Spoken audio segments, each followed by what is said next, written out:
तो बच्चों, तो आज हम लोग 10 क्लास का विज्ञान प्रकाश से जो इम्पोर्टेंट जो प्रश्न है उसको देख रहे हैं या देखेंगे भी।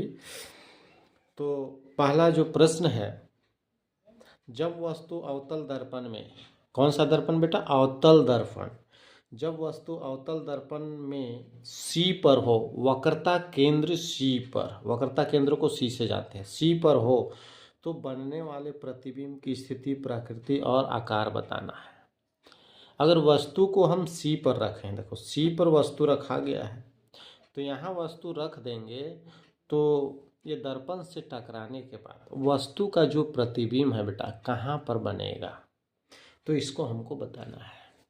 और वस्तु अगर बन जाता है प्रतिबिंब तो उसकी प्रकृति क्या होगी, उसकी स्थिति दर्पण से आगे पीछे होगी या उसका आकार क्या है। तो इस तरह से हम लोग क्रम अनुसार 3 प्रश्न हैं जो काफ़ी इम्पोर्टेंट को सिलेक्ट किए हैं, उसको देखेंगे। तो सबसे पहले यहाँ पर एम और एन दर्पण है, पी दर्पण का ध्रुव है, एफ मुख्य फोकस है और सी वक्रता केंद्र है।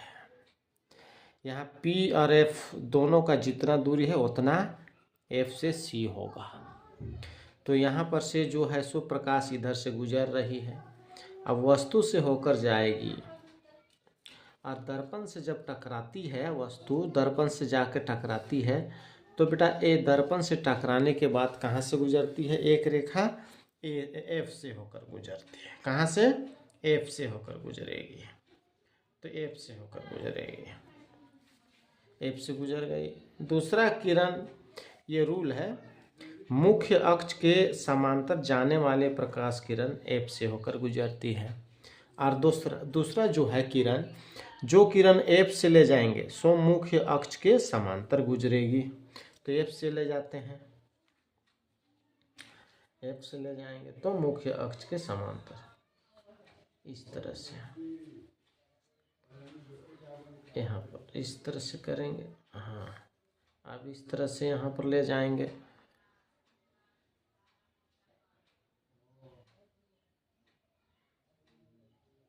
इस प्रकार से इस प्रकार से बनेगा। यहाँ पर देखते हैं,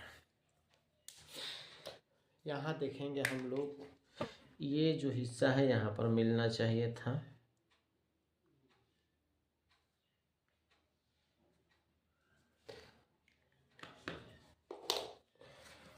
तो यहाँ हम लोग मिलाएंगे इसको, यहाँ से इस तरह से,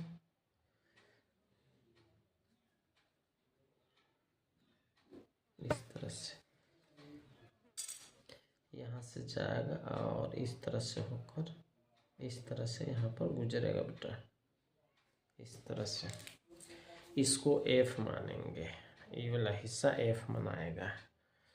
अब यहाँ से गया, दर्पण से टकरा के वापस इस तरह से गुजरा, दूसरा एफ से गया सो मुख्य अक्ष के समांतर गुजरा। अब दोनों जाने के बाद, परावर्तित होने के बाद कहाँ पर मिला बेटा? यहाँ पर। तो यहाँ पर वस्तु इस तरह से मिल गया, ये सी है। तो जहाँ पर वस्तु मिला उसको ए, प्रतिबिंब मिला उसको ए डैश बी डैश लिखेंगे। अब हम लोग देखेंगे वस्तु जो है सो ए से बी है और प्रतिबिंब ए डैश बी डैश है। तो प्रतिबिंब की स्थिति, ये दर्पण है, दर्पण से कौन साइड में है? तो लिखेंगे बाईं ओर, दर्पण से बाईं ओर, बाईं ओर कहाँ पर? सी पर। दूसरा, इसकी प्रकृति क्या है? अगर दर्पण से आगे है तो होगा वास्तविक, वास्तविक, और वास्तविक होगा तो उल्टा बनेगा। तीसरा, इसकी आकार क्या है? देखते हैं, ए से बी का आकार जितना बड़ा है उतना ए डैश बी डैश है, यानी वस्तु और प्रतिबिंब दोनों का आकार बराबर है, लिखेंगे बराबर। अगला प्रश्न है बेटा, सेम इसी प्रकार का क्वेश्चन है, देखते हैं। जब वस्तु अवतल दर्पण में सी और एफ के बीच में हो, सी और एफ के बीच हम रख चुके हैं, हो तो बनने वाले प्रतिबिंब की स्थिति, प्रकृति और आकार बताना है।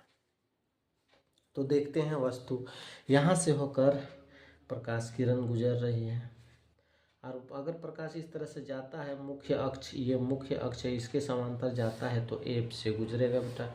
कहाँ से गुजरेगा? एफ से गुजरता है। कहाँ से गुजरेगा? एफ से। तो एफ से गुजारेंगे, इस तरह से एफ से गुजर गया। और दूसरा, यदि इस एफ से जाता है तो मुख्य अक्ष के समांतर गुजरता है। मुख्य अक्ष के समान एफ से ले जाते हैं, एफ से इस प्रकार एफ से ले जाते हैं। तो ये दर्पण से परावर्तित होने के बाद इस तरह से आगे की ओर मिलेगा। देख रहे हैं वह सी से आगे, कहाँ मिला? सी के आगे। ए डैश बी डैश। देखेंगे वस्तु प्रतिबिंब की स्थिति क्या है। देखेंगे ये दर्पण है, दर्पण के आगे साइड में प्रतिबिंब ए डैश बी डैश बना, तो प्रतिबिंब की स्थिति बाईं ओर, दर्पण से बाईं ओर, बाईं ओर, सी से परे, सी से परे। अगला है प्रतिबिंब की प्रकृति क्या है, वास्तविक है या आभासी है। तो दर्पण से आगे है तो क्या लिखेंगे? वास्तविक। वास्तविक। अगर वास्तविक है तो उल्टा भी है, देख लीजिए उल्टा है। इसका मुंडी ऊपर है और पैर नीचे है, इसका देखिए नीचे हुआ मुंडी, पैर ऊपर, तो वास्तविक और उल्टा। अब आकार देखेंगे बेटा, यहाँ पर देख रहे हैं छोटा और यहाँ दिख रहा है बड़ा, तो लिखेंगे वस्तु से क्या है? बड़ा है, बड़ा है। अगला प्रश्न है, और ये भी इम्पोर्टेंट है हम लोग के लिए, ये प्रश्न काफ़ी इम्पोर्टेंट है, देखेंगे। आगे देखेंगे हम लोग, अगला प्रश्न जो इम्पोर्टेंट है उसका हल करते हैं। प्रश्न है, जब वस्तु, देखेंगे जब, तीसरा नंबर, जब वस्तु अवतल दर्पण में फोकस दूरी मुख्य फोकस होना चाहिए, मुख्य फोकस एफ पर हो तो बनने वाले प्रतिबिंब की स्थिति, प्रकृति और आकार बताना है। एफ पर हो तो बनने वाले प्रतिबिंब की स्थिति, प्रकृति और आकार बताना है। एफ पर है। चलिए वस्तु को यहाँ पर हम ए बी एफ पर रख दिए हैं। अब इधर से प्रकाश आ रहा है और दर्पण से टकराएगा, वस्तु से होकर जाएगा बेटा, इस तरह से यहाँ वस्तु से होकर गया। और हम जानते हैं कि मुख्य अक्ष से जो प्रकाश जाती है वह कहाँ से गुजरती है? एफ से बेटा। तो इसको एफ से गुजार देते हैं। कहाँ से गुजरेगा? एफ से, एफ से इसको गुजार देते हैं, इस तरह से एफ जाएगा आगे। अब देख रहे हैं यहाँ एफ से अगर गुजारते हैं तो एफ से गुजरता नहीं है, यहाँ से वस्तु कट जाएगा, इसलिए सी से गुजारते हैं, इस तरह से सी में ही वस्तु को जाने देते हैं, तो इस तरह से सी से गुजारते हैं।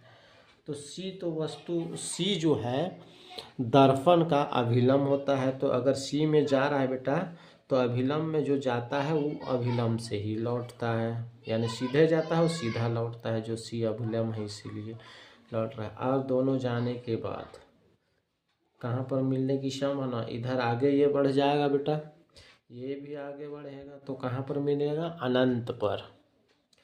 तो प्रतिबिंब की स्थिति क्या होगी? दर्पण से बाईं ओर, दर्पण से बाईं ओर, क्या अनंत पर मिल रहा है, अनंत पर, देखो अनंत पर। अगला दूसरा है, प्रतिबिंब की प्रकृति कैसी होगी? वास्तविक होगी, उल्टा होगी, क्या होगी?